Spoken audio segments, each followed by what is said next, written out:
یہ بار بار سوال ہوتا ہے نا کہ اہل حدیث فرقہ ہے یا اہل حدیث فرقہ نہیں ہے، بہت ساری عوام بھی جو ہے نا اس پر کنفیوز ہو جاتی ہے، تو میں اس کو ذرا سا کھول کر کے آپ کے سامنے رکھ دیتا ہوں کہ بھئی ایک ہوتا ہے فرقے کا لغوی معنی اور ایک ہوتا ہے فرقے کا اصطلاحی معنی۔ لغوی معنی کے اعتبار سے فرقہ مطلب ہوتا ہے گروہ، جماعت، گروپ، چند افراد کا مجموعہ۔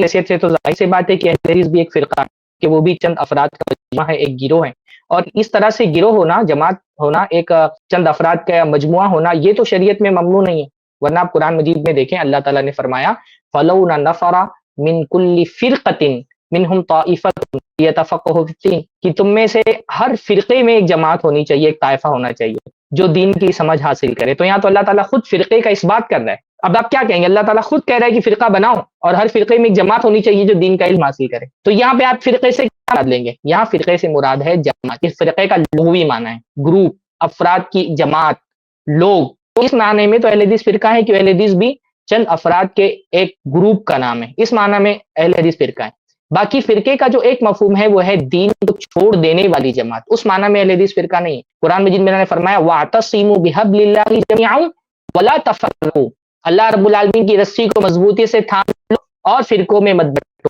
یہاں فرقے سے مراد کیا ہے؟ فرقے کا اصطلاحی معنی، اور اس معنی میں فرقہ کون ہے؟ خود قرآن کے سیاق سے واضح ہے کہ یہاں فرقہ کس کو کہا گیا ہے؟ جس نے اللہ تعالیٰ کی رسی کو چھوڑ دیا۔ وَاعْتَصِمُوا بِحَبْلِ اللَّهِ جَمِيعًا، اللہ کی رسی کو مضبوطی سے پکڑ لو، فرقوں میں مت بٹو۔ فرقوں میں کون بٹ رہا ہے؟ جس نے رسی کو چھوڑ دیا۔ تو اہل حدیث کیسے فرقہ ہو سکتے ہیں؟ اہل حدیث تو الحمدللہ قرآن و سنت کو تھامے ہوئے ہیں۔ یہاں تو فرقہ اس کو کہا گیا جو قرآن کو چھوڑ دے، جو جماعت کو چھوڑ دے، جو امت کو چھوڑ کر کے باہر نکل جائے، جو مسلمانوں کی تکفیر کرنے لگے، اس کو فرقہ کہا گیا۔ ہم تو الحمدللہ قرآن و سنت کو تھامے ہوئے ہیں۔ فرقہ تو وہ ہوتا ہے جو دین کو چھوڑ کر کے کسی شخصیت کی طرف بلا رہا ہو، تو ہم تو اس کسی خاص شخصیت کی طرف نہیں بلا رہے۔ باقی آپ دنیا میں جتنے مسالک ہیں، فرقے ہیں، جماعتیں ہیں، سب کو آپ دیکھیے کہ قرآن و سنت کے مقابلے میں انہوں نے ایک شخصیت کو رکھ دیا ہے اور اسی شخصیت کی طرف لوگوں کو بلا رہے ہیں، اور قرآن و سنت کو شخصیت پر پیش کرتے ہیں۔ جو شخصیت کے موافق ہو اس کو قبول کر لیتے ہیں، جو شخصیت کے مخالف ہو اس کو چھوڑ دیتے ہیں۔ تو فرقہ پرست تو وہ ہے جو قرآن و سنت کو شخصیتوں کی وجہ سے چھوڑ دے یا اپنی عقل کی وجہ سے چھوڑ دے، وہ فرقہ پرست ہے۔ اہل حدیث کیسے فرقہ ہو سکتا ہے؟ اصطلاحی معنی میں اہل حدیث تو اپنی عقل کو بھی چھوڑ دیتا ہے، اپنے تمام جو ہے وہ محبوب شخصیتوں کو چھوڑ دیتا ہے جب بات قرآن اور سنت کو ماننے کی آتی ہے۔ تو اگر فرقے کا جو لغوی معنی ہے وہ مراد لیں تو بلا شک اہل حدیث ایک فرقہ ہے، کیونکہ وہ افراد کی جماعت ہے، اور فرقے کا جو اصطلاحی معنی ہے جس سے جو مذموم معنی ہے، جس سے روکا گیا ہے جس فرقہ بننے سے، اس حیثیت سے تو بالحمدللہ اہل حدیث کوئی فرقہ نہیں ہے۔ بارک اللہ فیکم، جزاکم اللہ خیرا۔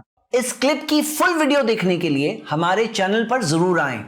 آئی پلس ٹی وی نے ایک نیا یوٹیوب چینل شروع کیا ہے جس کا نام ہے آئی پلس ٹی وی اختلاف کا حل۔ اس چینل پر صرف اختلافی مسائل پر ویڈیوز آئے گی، لیکن دلائل کے ساتھ اور بھائی چارگی کے ساتھ۔ آپ کو میں دعوت دیتا ہوں کہ آپ بھی ہمارے اس چینل کو سبسکرائب کریں، ہماری ویڈیوز کو شیئر کریں اور نوٹیفیکیشن آئیکن کو آل سلیکٹ کریں تاکہ آپ کو ہماری ویڈیوز کا نوٹیفیکیشن مل سکے۔ جزاک اللہ خیر، والسلام علیکم ورحمۃ اللہ۔